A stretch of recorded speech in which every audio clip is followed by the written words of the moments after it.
మీరు ఎంతకాలం జరుగుతుందమ్మా కూడా 15 నుంచి కదా. మరి పోయిన ప్రభుత్వంలో మీరు ఎప్పుడు ఇలా ఇంత ధైర్యంగా రాగలిగారా కదా? అలా కదా, వినండి. మీరు పైన ఒకసారి పైన కూర్చోండి.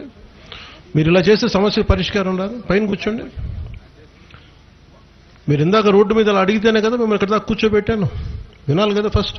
ఇంతమంది జిల్లా ఉన్నతాధికారులు ఇంతమంది వచ్చి మాట్లాడితే మీరు అసలు మీకు ఇంత ధైర్యం, ఇంత బలంగా మాట్లాడగలిగే శక్తి గత కాలంలోని వైసీపీ ప్రభుత్వం ఎప్పుడు ఇచ్చిందమ్మా మీకు? మీరు ఒకసారి ఆలోచించండి కదా.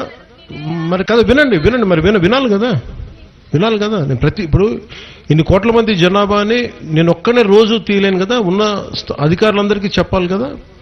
ఇంతమంది ఉన్నత అధికారులు ఇస్తున్నారు కదా మీ అందరికీ మాట.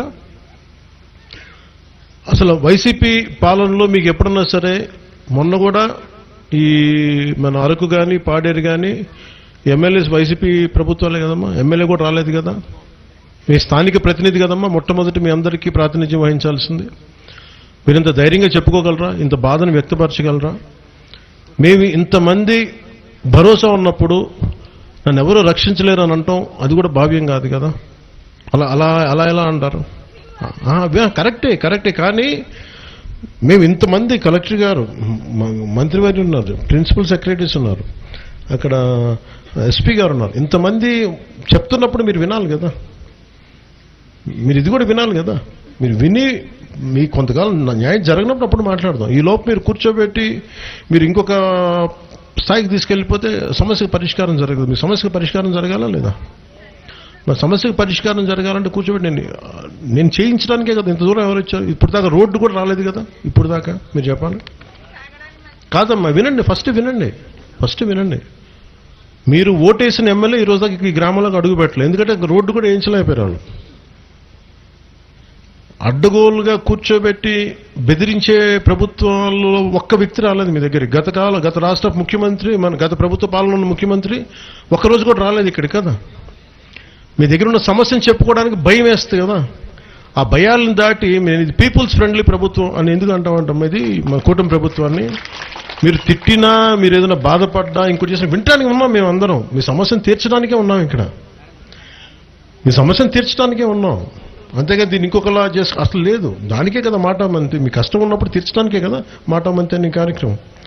ఎవరో ఒక డోలీ మోతలతోటి గర్భిణీ స్త్రీలు వెళ్ళలేరు, ఆడపడుచులు వెళ్ళలేరు, ఒక బాధే కదమ్మా. ఈ రోజున 40 ఇళ్ళు ఉన్నాయి.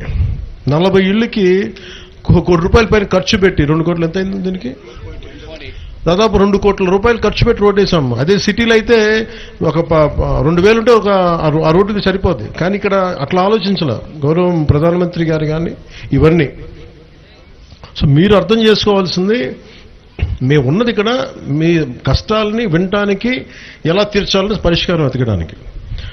ఇందాక మీరు మాట్లాడినప్పుడు నేను కలెక్టర్ గారితో మాట్లాడా. ఏంటి సమస్య అంటే, మీ అధికారులు చెప్పేదాని ప్రకారం మీరు చెప్పేదాని విరుద్ధం ఏముందంటే, మీ స్థలం గ్రామ కంఠంలో ఉంది అని పంచాయతీ వాళ్ళు చెప్పారు, మీరు చెప్తుంది ఏంటంటే దానికి భిన్నంగా ఉంది. కలెక్టర్ గారు ఏం చెప్తున్నారు? స్థానిక మన ఈ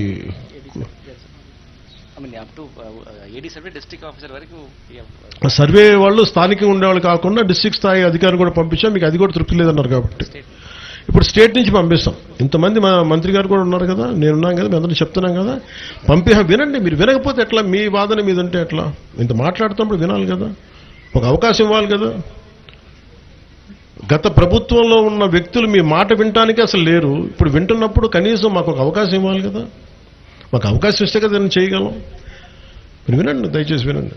ఎందుకంటే పారిపోవడానికి ఇక్కడ ఏం లేం కదా. నాకు 19లోనూ 18లోనూ ఓట్లు వేస్తే కాదు కదా నేను వచ్చింది. నాకు ఇష్టపడే కదా. మీరు అందరూ నన్ను నలిగిపోతున్నారు, కష్టపడుతున్నారనే కదా. కష్టపడే ప్రభుత్వానికి మీరు కొంచెం భరోసా వేసి కొంచెం ఎక్కువ కష్టపడతాం. బ్లేమ్ చేసి మిమ్మల్ని ఇబ్బంది పెడితే అది కాదు కదా. అందుకని వినండి ఫస్ట్. మీకు 2 బిడ్డలని చెప్పారు, మీ 2 బిడ్డలకి ఏం చేయగలరు కూర్చో అని మాట్లాడతారు మన వాళ్ళు. మీ దగ్గరికి వచ్చి మీకు ఏమేమి ఇబ్బందులు ఉన్నాయి, మీకు ఏదైనా ఆదాయం వచ్చే మార్గాలు ఏమైనా ఉన్నాయా, అలాగే మీకు ఏదైనా ఇల్లు ఏదైనా నమ్ముతుందంటే కలెక్టర్ గారితో మాట్లాడతాం ఇవన్నీ. అందుకని నేను ఇప్పుడున్నా సరే నన్ను ఎవరు వచ్చి మీరు ఎంతమంది ఉన్నారు ఈ రోజున, ఎంతమంది వచ్చి నన్ను రోడ్లు అడిగారు చెప్పండి? ఎవరు వచ్చి నన్ను అడగలా. నాకు మీ కష్టాన్ని నేను చూసి నేను కూర్చోబెట్టి పని కట్టుకొని రోడ్లు వేయించండి అంటే ఏమర్థమవుతుంది? మీరు గొంతు తెరవకముందే, మీరు గోచి రోడ్ల మీద రాకముందే చేయడానికి సంసిద్ధ